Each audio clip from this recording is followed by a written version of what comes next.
Okay students, మన next topic ఏంటంటే ఈరోజు మన క్లాస్లో supreme court judgement on eco sensitive zone.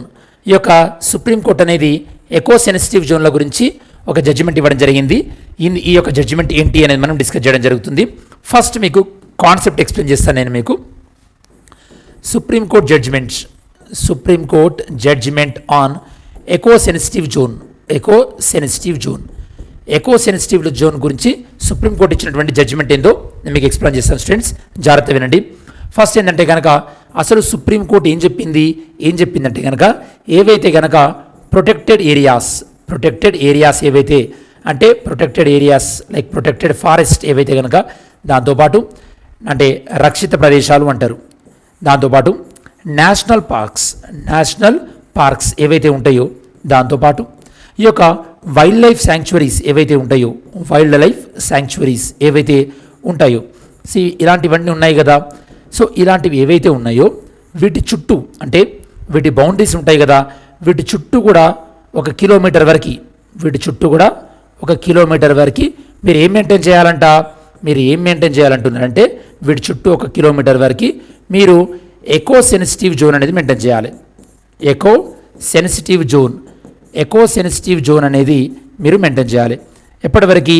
ఒక 1 కిలోమీటర్ వరకు ఎకో సెన్సిటివ్ జోన్ అనేది మెయింటైన్ చేయాలి స్టూడెంట్స్. ఓకే, ఎందుకు మెయింటైన్ చేయాలంటున్నారు ఏంటి అని మనం డిస్కస్ చేద్దాం. ఫస్ట్ ఈ కేసు ఎందుకు వచ్చింది అసలు సుప్రీంకోర్టు ముందు ఎందుకు వచ్చిందంటే కనుక ఈ యొక్క నీలగిరీస్ ఏరియాలో నీలగిరీస్ ఈ యొక్క బయోస్పియర్ రిజర్వ్ ఏదైతే ఉందో, మన ఇండియాలో టోటల్ బయోస్పియర్ రిజర్వ్స్ ఎన్ని ఉన్నాయి students? So online students comment చేయండి, ఆఫ్లైన్ స్టూడెంట్స్ ఒకసారి చెక్ చేయండి. నీలగిరి బయోస్పియర్ రిజర్వ్స్, ఇక్కడ ఈ యొక్క విపరీతమైనటువంటి ఎన్విరాన్మెంటల్ వైలేషన్ జరుగుతున్నాయి. అంటే ఈ యొక్క పర్యావరణానికి సంబంధించినటువంటి ఈ యొక్క ఉల్లంఘనలు జరుగుతున్నాయి. కాబట్టి వీళ్ళు కేసు వేశారు. ఏమని వేశారు? ఈ యొక్క వైల్డ్ లైఫ్ శాంక్చురీస్ ఏవైతే ఉన్నాయో వాటి చుట్టూ అట్లీస్ట్ కొన్ని కిలోమీటర్ల వరకు ఎలాంటి కార్యకలాపాలు జరగకూడదని కేసు వేయడం జరిగింది. అప్పుడు సుప్రీంకోర్టు ఈ కేసును టేకప్ చేసిన తర్వాత దీన్ని కేవలం నీలగిరి ప్రాంతానికి పరిమితించింది కాదు. ఓకే, కేవలం నీలగిరి ప్రాంతానికి సంబంధించిందే కాకుండా దీన్ని ఇండియా మొత్తానికి అప్లికేబుల్ చేస్తూ జడ్జిమెంట్ ఇవ్వడం జరిగింది. Okay, India wide okay, so India మొత్తానికి అప్లికేబుల్ చేస్తూ జడ్జిమెంట్ ఇవ్వడం జరిగింది. ఏం జడ్జిమెంట్ ఇచ్చారు? నేను మీకు ఇందాక చెప్పినట్టు ప్రొటెక్టెడ్ సైట్స్ ఏవైతే ఉంటాయో ఆ ప్రొటెక్టెడ్ సైట్ నుంచి ఈ యొక్క మొత్తం 1 కిలోమీటర్ వరకు ఎలాంటి యాక్టివిటీస్ మెయింటైన్ చేయొద్దు. ఏ యాక్టివిటీస్ ఆల్ నాట్ అలౌడ్ అంటే ఏ కార్యకలాపాలు నిషేధం, ఏ కార్యకలాపాలు అనుమతించారు అన్నది నేను మీకు ఇప్పుడు చెప్తాను, అది వేరే విషయం. సో 1 కిలోమీటర్ అనేది గుర్తుపెట్టుకోండి. దాంతోపాటు ఈ యొక్క ఎకో సెన్సిటివ్ జోన్ ఏదైతే ఉందో దీన్ని ఏ మంత్రిత్వ శాఖ ప్రకటిస్తుంది, ఏ చట్టం ప్రకారం ప్రకటిస్తుంది, దాంతోపాటు గాడ్గిల్ కమిటీ ఏం చెప్పింది, ఓకే, దాంతోపాటు కస్తూరి రంగన్ కమిటీ ఏం చెప్పిందో కూడా మనం డిస్కస్ చేయడం జరుగుతుంది. ఫస్ట్ మీకు మ్యాటర్ అర్థమైంది కదా, ఇప్పుడు చూద్దాం students. First of all why it is in న్యూస్లో ఎందుకుందో మీకు తెలుసు. దానికన్నా ముందు ఈ కేసు అనేది ఏ పాయింట్ ఆఫ్ వ్యూలో కేసు చేయడం జరిగింది? Nilgiri biosphere reserve point of వ్యూలో కేసు చేయడం జరిగింది. ఓకే, నీలగిరి బయోస్పియర్ రిజర్వ్ అనేది మనకి కేరళలో కానీ, దాని తర్వాత కర్ణాటకలో కానీ, దాంతోపాటు తమిళనాడు రాష్ట్రాల్లో వ్యాపించి ఉంది students Nilgiri biosphere reserve. Next, ఇప్పుడు సుప్రీంకోర్టు ఏం చెప్పింది? ఎకో సెన్సిటివ్ జోన్ మెయింటైన్ చేయమన్నారు. మినిమం ఎన్ని కిలోమీటర్లు? 1 kilometre students, very very important. దాని తర్వాత ఇంకా సుప్రీంకోర్టు అబ్జర్వేషన్ ఏం చెప్పింది?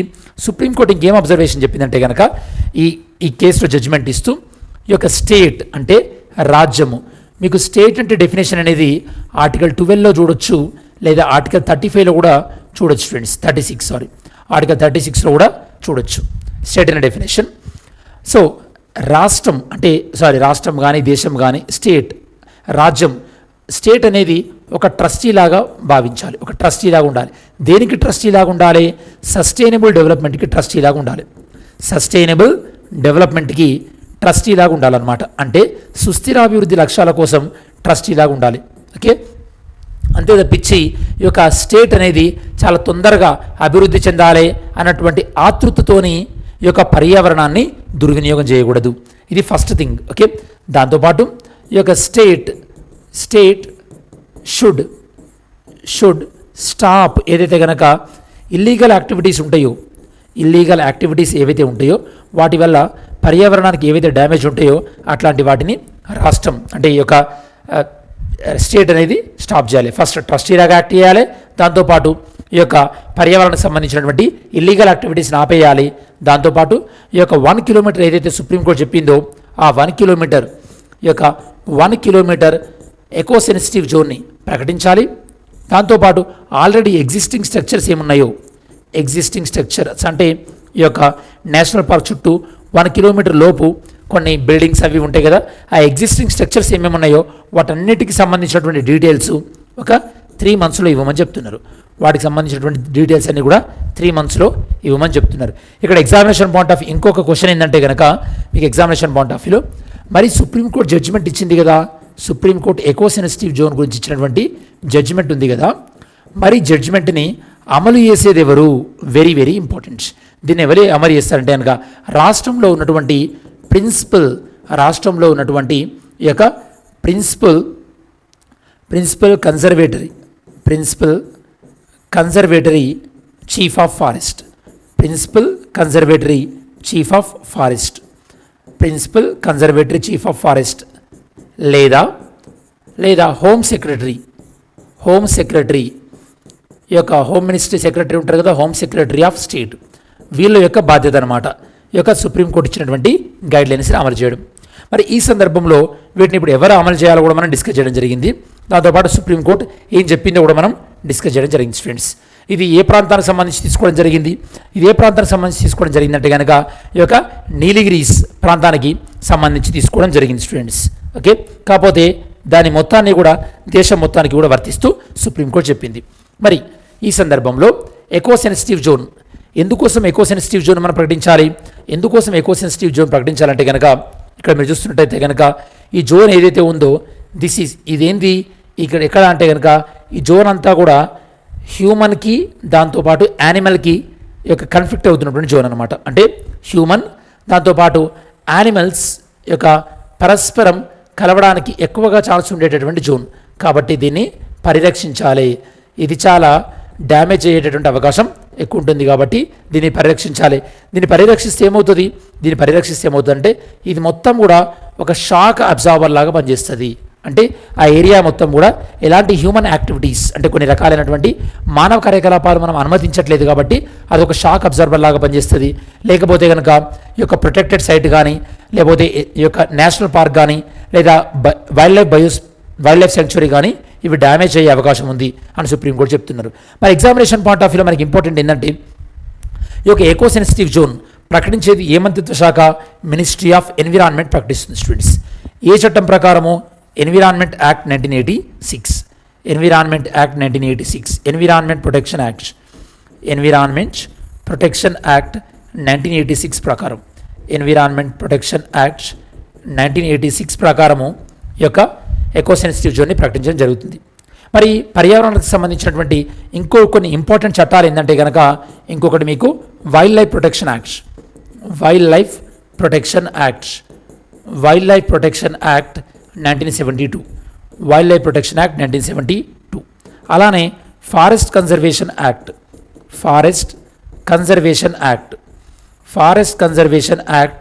1980, ఈ చట్టాలన్నీ కూడా పర్యావరణానికి సంబంధించింది. అలానే మనం పర్యావరణాన్ని పరిరక్షించుకోవాలని ఆల్రెడీ మనం ఆర్టికల్ 48లో కూడా చదివాం స్టూడెంట్స్. ఆర్టికల్ 48లో కూడా చదివాం. అలానే it is one of the fundamental డ్యూటీలో కూడా మనం చదువుకోవడం జరిగింది. సో ఇవి మనం ఓవరాల్గా పర్యావరణానికి సంబంధించినటువంటి ఈ యొక్క ఇంపార్టెంట్ ఎగ్జామినేషన్ పాయింట్ ఆఫ్ వ్యూలో ఇంపార్టెంట్. నెక్స్ట్, ఎందుకు మనకి ఈ యొక్క ఎకో సెన్సిటివ్ జోన్ యొక్క ప్రాముఖ్యత ఏంటంటే ఇక్కడ ఒక యానిమల్ దాంతోపాటు హ్యూమన్ యొక్క కాన్ఫ్లిక్ట్ ఘర్షణ ఏదైతే ఉందో దాన్ని మనం పరిమితం చేయొచ్చు. మరి ఇక్కడ ఎలాంటి యాక్టివిటీస్ ప్రొహిబిట్ చేస్తున్నారు? ఇలాంటివి మనకి యూపీఎస్సీ పాయింట్ ఆఫ్ వ్యూలో వెరీ వెరీ ఇంపార్టెంట్ స్టూడెంట్స్. ఎందుకంటే ఇలా టెస్ట్ చేస్తారనమాట. ఈ యొక్క ఎకో సెన్సిటివ్ జోన్లో ఏవి బ్యాన్ చేస్తున్నారంటే కమర్షియల్ మైనింగ్, మైనింగ్ అనేది ఉండదు. అలానే స్టోన్ క్వారింగ్ అంటే తవ్వడం కానీ, అలానే స్టోన్ క్రషింగ్ ఇలాంటివి కూడా అలౌ చేస్తారు. దాంతోపాటు టూరిజం కూడా అలౌ. ఇవి మనం జనరల్గా టూరిజం అలౌ చేస్తారనుకుంటున్నాం, టూరిజం కూడా నాట్ అలౌడ్. దాంతోపాటు పొల్యూషన్ యొక్క కాలుష్యాన్ని కలిగించేటటువంటి ఎలాంటి ఇండస్ట్రీస్ కూడా అలౌ చేయరు. అలానే హైడ్రో ఎలక్ట్రిసిటీ ప్రాజెక్ట్, ఇది కూడా మనకు కొద్దిగా డౌట్ ఉంటుంది. ఇవి కూడా నాట్ అలౌడ్. అంటే జల విద్యుత్ కేంద్రాలు ఏవైనా సరే ఆ 1 కిలోమీటర్లో ఎలాంటివిగా ఈ యొక్క పర్మిషన్ ఇవ్వరు. అలానే commercial use of fire wood, అంటే ఈ యొక్క అడవుల నుంచి వచ్చేటువంటి కలప ఉంటుంది కదా, దాని కమర్షియల్ యూసేజ్ అది కూడా నాట్ అలౌడ్. అంటే ఈ యొక్క సామిల్స్ అలాంటివి అనమాట. దాంతోపాటు సాలిడ్ వేస్ట్ డిస్పోజల్, అంటే అక్కడ చెత్త పడేయడం, ఇలాంటివన్నీ కూడా నాట్ అలౌడ్. ఇవన్నీ కూడా అనుమతించినటువంటి అంటే ఇవి ప్రొహిబిటెడ్ అనమాట. మరి ఎలాంటి యాక్టివిటీస్ అలౌ చేస్తారు? ఎలాంటి యాక్టివిటీస్ అంటే ఫర్ ఎగ్జాంపుల్ ఆర్గానిక్ ఫార్మింగ్ కానీ, లేదా వాటర్ హార్వెస్టింగ్, అంటే ఈ యొక్క నీటిని ఉపయోగించుకోవడం ఉంటుంది కదా, సో ఆర్గానిక్ ఫార్మింగ్ కానీ, రెయిన్ వాటర్ హార్వెస్టింగ్ అంటే ఇంకుడు గుంతలు లాంటివి అనమాట. అలానే హార్టికల్చర్ యాక్టివిటీస్ కానీ, లేదా రెన్యూబుల్ ఎనర్జీ రిసోర్సెస్ అంటే లైక్ విండ్ ఎనర్జీ కానీ, సోలార్ ఎనర్జీ కానీ, ఇలాంటివన్నీ కూడా అనుమతించేటటువంటి యాక్టివిటీస్. అంటే ఇప్పుడు మనం ఓవరాల్గా ప్రొహిబిటెడ్ యాక్టివిటీస్ చూస్తే కనుక ప్రొహిబిట్ చేసినటువంటివి, అనుమతించేటువంటివి ఏంది మనకి? కమర్షియల్, ఈ యొక్క కమర్షియల్ మైనింగ్ కొన్ని చూద్దాం ఒకసారి మనం. కమర్షియల్ మైనింగ్, అలానే ఈ యొక్క మనకి స్టోన్ క్రషింగ్ లేదా స్టోన్ క్వారీయింగ్, ఇది కూడా మనకి అనుమతించట్లేదు. దాంతోపాటు టూరిజం కూడా అనుమతించట్లేదు. ఇక్కడ మనం మిస్టేక్ చేస్తాం. ఓకే, టూరిజం కూడా అనుమతించట్లేదు. దాంతోపాటు హైడ్రో ఎలక్ట్రిసిటీ ప్రాజెక్ట్స్ కూడా అనుమతించట్లేదు.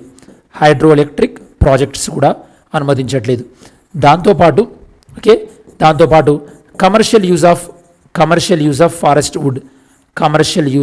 ఫారెస్ట్ వుడ్, దీన్ని కూడా మనం అనుమతించట్లేదు స్టూడెంట్స్. ఇలాంటి కొన్ని కార్యకలాపాలు మనం అనుమతించట్లేదు. మరి దేన్ని అనుమతిస్తున్నాం? యూసేజ్ అంటే ఎకో సెన్సిటివ్ జోన్లో మనం వేటిని అనుమతిస్తున్నాం అంటే కనుక ఆర్గానిక్ ఫార్మింగ్, సేంద్రియ వ్యవసాయాన్ని మనం అనుమతిస్తున్నాం. ఎందుకంటే వీటి వల్ల జంతువులకు ఏం హాని ఉండదు కాబట్టి. సెకండ్, ఏవైతే కనుక హార్టికల్చర్ ఏదైతే ఉంటుందో, ఓకే, పండ్ల తోటలు అలాంటివి అయితే కనుక no problem, horticulture activities. Okay, అలానే సో మిగతా ఏవైతే కనుక ఎన్విరాన్మెంట్కి ఈ యొక్క డ్యామేజ్ ఉండవు, అంటే for example renewable energy like wind కానీ, సోలార్ కానీ, అలాంటివైనా కూడా అలౌ చేస్తారు. ఇవి అలౌ చేసేటటువంటి యాక్టివిటీ స్టూడెంట్స్. నెక్స్ట్, మరి ఎందుకు ఈ ఎకో సెన్సిటివ్ జోన్స్ మెయింటైన్ చేయడంలో ఛాలెంజెస్ ఏంటంటే కనుక నెంబర్ 1, టూరిజం వద్దుంటున్నాము కాబట్టి అక్కడ ఉండేటువంటి ఆదాయానికి ఎఫెక్ట్ పడే అవకాశం ఉంటుంది. దాంతోపాటు లోకల్ కమ్యూనిటీస్ ఎవరైతే వాటిపైన ఆధారపడి ఉంటారో వాళ్ళు కూడా ఎఫెక్ట్ అయ్యే అవకాశం ఉంటుంది. దాంతోపాటు ఈ యొక్క డెవలప్మెంటల్ యాక్టివిటీస్, అంటే ఈ యొక్క అభివృద్ధిపరమైనటువంటి యాక్టివిటీస్ కూడా డిస్టర్బ్ అయ్యే అవకాశం ఉంటుంది. ఇలాంటివి అన్నీ కూడా మనకి అంటే కొత్త లాస్ ఏవైతే కనుక అటవీ హక్కులు కల్పిస్తున్నాయో ఇప్పుడు అటవీ హక్కులు లేకుండా పోతాయి. కొన్ని రకాలైనటువంటి ఛాలెంజెస్ ఉన్నాయి. ఏదేమైనప్పటికీ మనం అక్కడ ఉన్నటువంటి ట్రైబల్ పీపుల్ని అలౌ చేసి మిగతా వాళ్ళను ఈ యొక్క 1 కిలోమీటర్ లోపల వాళ్ళకి అలౌ లేకపోతే బాగుంటుంది. మరి ఈ సందర్భంలో మనకు ఎన్విరాన్మెంట్ కాన్సెప్ట్ తెలియాలంటే మీరు ఏదైనా ఒక బయోస్పియర్ రిజర్వ్ జోన్ తీసుకుంటే కనుక బయోస్పియర్ రిజర్వ్లో ఎక్కువగా ప్రొటెక్షన్ అయ్యేటటువంటి ప్లేసెస్ని మనం ఏమంటామంటే కనుక కోర్ ఏరియా అంటాం. కోర్ ఏరియా చుట్టూ ఉండేదాన్ని మనం బఫర్ ఏరియా అంటాం. బఫర్ ఏరియా చుట్టూ ఉండేదాన్ని మనం ట్రాన్సిషన్ జోన్ అంటారు అనమాట. Okay, core area, buffer zone and transition zone అంటే CBT. దీన్ని మనం ఈజీగా ఏ విధంగా గుర్తుంచుకోవచ్చు? మనకు IRలో మనం కాంప్రెహెన్సివ్ టెస్ట్ బ్యాన్ ట్రీటీ అంటాం కదా, ఆ విధంగా అనమాట. Okay, so CBT. నెక్స్ట్, మనం ఇక్కడ చూస్తే కనుక మనకి ఈ యొక్క ఎన్విరాన్మెంట్ ప్రొటెక్షన్ కోసం అని చెప్పేసి 2 కమిటీలను, ఎస్పెషల్లీ వెస్టర్న్ ఘాట్లో ఉన్నటువంటి జీవ వైవిధ్యాన్ని రక్షించడం కోసం అని చెప్పేసి మనం 2 కమిటీలు అపాయింట్ చేసుకోవడం జరిగింది. ఒకటేమో గాడ్గిల్ కమిటీ, ఇంకొకటి ఏంటంటే కనుక కస్తూరి రంగన్ కమిటీ. నేను మీకు ఇంపార్టెంట్ డిఫరెన్స్ అని చెప్తాను. గాడ్గిల్ కమిటీ ఏం చెప్పిందంటే కనుక వెస్టర్న్ ఘాట్స్ పశ్చిమ కనుమల మొత్తాన్ని కూడా బయోలాజికల్ సెన్సిటివ్ ఏరియాగా గుర్తించమని చెప్పింది. అదే కస్తూరి రంగన్ కమిటీ ఏం చెప్పిందంటే కనుక వెస్టర్న్ ఘాట్స్ మొత్తాన్ని గుర్తించడం అనేది కరెక్ట్ కాదు, అది వైబుల్ ఆప్షన్ కూడా కాదు. ఓకే, కాబట్టి అక్కడ ఉన్నటువంటి ఓన్లీ 37% ఆఫ్ ఏరియాను మాత్రమే మీరు ఎకలాజికల్లీ సెన్సిటివ్ ఏరియాగా గుర్తించండి అంటున్నారు. అలానే ఇక్కడ గాడ్గిల్ కమిటీలో గ్రామ సభకి తగినటువంటి ప్రాధాన్యం ఇవ్వాలంటున్నారు. ఇక్కడ కస్తూరి రంగన్ కమిటీలో ఏమంటున్నారంటే కనుక ఈ యొక్క గవర్నమెంట్, గ్రామ సభ మెన్షన్ చేయలేదు, ఫారెస్ట్ అఫీషియల్స్, గవర్నమెంట్ ఇద్దరు కూడా సమన్వయం చేసుకొని వెళ్ళాలని చెప్పేసి కస్తూరి రంగన్ కమిటీలో అంటున్నారు. అలానే గాడ్గిల్ కమిటీలో ఇంకేమంటున్నారంటే కనుక ఈ యొక్క ఎకలాజికల్ సెన్సిటివ్ జోన్లో ఏవైతే కనుక ఎకలాజికల్ సెన్సిటివ్ జోన్లో గుర్తిస్తారో వీళ్ళు 3 విధాలుగా గ్రేడ్ చేయడం జరిగింది. నేను మీకు ఇంతకుముందు చెప్పాను, core area, buffer area, transition area, వీటిని 3 విధాలుగా గుర్తించి ఈ యొక్క 3 విధాలలో ఫస్ట్ ఏదైతే ఉందో ఫస్ట్ కేటగిరీ కోర్ ఏరియాలో అక్కడ ఇవి చేయకూడదు అని చెప్పారనమాట. అదే కస్తూరి రంగన్ కమిటీలో ఈ యొక్క హైడ్రో ఎలక్ట్రిక్ ప్రాజెక్ట్స్ ఏవైతే ఉంటాయో వాటిని అలో చేశారు. ఓకే, అలానే ఈ యొక్క అంటే మైనింగ్ కానీ ఇలాంటివి బ్యాన్ చేశారు. బట్ హైడ్రో ఎలక్ట్రిసిటీ ప్రాజెక్ట్ని అలో చేశారు కస్తూరి రంగన్ కమిటీలో. అదే ఇప్పుడు మనం మాట్లాడుకుంటున్నాం నేషనల్ పార్క్ చుట్టూ కూడా 1 కిలోమీటర్లో అందులో హైడ్రో ఎలక్ట్రిసిటీ ప్రాజెక్ట్స్ అలౌడా, నాట్ అలౌడ్స్. బట్ వేరే రెన్యూబుల్ ప్రాజెక్ట్ లైక్ విండ్ కానీ సోలార్ కానీ అవి మాత్రం అలౌడ్స్. దాంతోపాటు ఈ యొక్క వెస్టర్న్ ఘాట్స్ కోసం అని చెప్పేసి వెస్టర్న్ ఘాట్ ఎకాలజీ అథారిటీ అనే దాన్ని ఏర్పాటు చేస్తే బాగుంటుంది. వెస్టర్న్ ఘాట్ ఎకాలజీ అథారిటీ ఈ యొక్క WEA వెస్టర్న్ ఘాట్స్ ఎకాలజీ అథారిటీని ఏర్పాటు చేస్తే బాగుంటుంది అంటున్నారు. అదే కస్తూరి రంగన్ కమిటీలో ఇప్పుడు మనం కొత్తగా అపాయింట్ చేయాల్సిన ఏం అవసరం లేదు, ఆల్రెడీ ఉన్నవి సరిపోతుంది మనకి అని చెప్పేసి కస్తూరి రంగన్ కమిటీలో చెప్తున్నారు స్టూడెంట్స్. మళ్ళీ ఒకసారి నేను మీకు చెప్తాను. గాడ్గిల్ కమిటీ వెస్టర్న్ ఘాట్స్ మొత్తాన్ని eco sensitive area, Kasturi Rangan committee 37% only. Then Gadgil committee గ్రామ సభకు ప్రాముఖ్యత, కస్తూరి రంగన్ కమిటీ అక్కడ ఉన్నటువంటి ఆఫీసర్స్ దాంతోపాటు ప్రభుత్వం సమన్వయం చేసుకోవాలి. ఇక్కడ మనకి echo sensitive zone 3 classification. First జోన్లో ఎలాంటి యాక్టివిటీస్ ఉండకూడదు. ఇక్కడ మనకి ఎకో సెన్సిటివ్ జోన్లో క్లాసిఫికేషన్ ఏం లేదు, కాకపోతే కోర్ ఏరియాలో హైడ్రో ఎలక్ట్రిసిటీ ప్రాజెక్ట్స్ని అలో చేస్తున్నారు. బట్ క్వారీయింగ్ లాంటివి నాట్ అలౌడ్స్. ఇక్కడ స్పెషల్గా ఒక అథారిటీని క్రియేట్ చేయమంటున్నారు. ఏంటిది? Western ghat ecology authority. ఇక్కడ మనకు అథారిటీ ఏం అవసరం లేదు, ఉన్న సంస్థలతోని ఈ యొక్క వెస్టర్న్ ఘాట్స్ని బాగా ప్రొటెక్ట్ చేయొచ్చు అని చెప్తున్నారు స్టూడెంట్స్ ఓవరాల్గా. మరి వే ఫార్వర్డ్ ఏంటంటే ఈ యొక్క ప్రభుత్వాలు ప్రస్తుతం తీసుకోవాల్సినటువంటి జాగ్రత్తలు ఏంటంటే అడవుల్ని పరిరక్షిస్తూ దాంతోపాటు అడవుల్ని పెంచుతూ ప్రభుత్వాలు చర్యలు తీసుకోవాలి. దాంతోపాటు ఈ యొక్క అడవుల్ని కాపాడే విషయంలో, దాంతోపాటు ఇంకుడు గుంతల విషయంలో ఇలాంటి వాటిల్లో అవేర్నెస్ క్రియేట్ చేస్తూ అక్కడ ఉన్నటువంటి స్థానికుల యొక్క అవసరాలకు ఎలాంటి ఇబ్బంది కలగకుండా, వాళ్ళ యొక్క జీవనోపాధికి ఎలాంటి ఆటంకం కలిగించకుండా ప్రభుత్వం యొక్క సుస్థిరాభివృద్ధి వైపు వెళ్ళాలి అని మనం ఆకాంక్షించాల్సినటువంటి అవసరం ఉంటుంది స్టూడెంట్స్. మరి ఓవరాల్గా ఈ టాపిక్లో మనం డిస్కస్ చేసింది ఏంటంటే సుప్రీంకోర్టు ఏం జడ్జిమెంట్ ఇచ్చింది, దేనికి సంబంధించి సుప్రీంకోర్టు జడ్జిమెంట్ ఇచ్చింది, protected areas, national park, wild life sanctuary వీటి చుట్టూ ఎన్ని కిలోమీటర్ల వరకు ఎకో సెన్సిటివ్ జోన్, 1 కిలోమీటర్ వరకు కూడా ఎకో సెన్సిటివ్ జోన్. ఈ కేసు దేంతో స్టార్ట్ అయింది? నీలగిరి బయోస్ఫియర్ రిజర్వ్తోని స్టార్ట్ అయింది. అది ఇండియా మొత్తానికి అప్లికేబుల్ చేయడం జరిగింది. ఇప్పుడు స్టేట్ ఏం చేయాలి? ఈ యొక్క స్టేట్ ఏం చేయాలంటే కనుక సస్టైనబుల్ డెవలప్మెంట్కి ఒక ట్రస్టీలాగా వ్యవహరించాలి.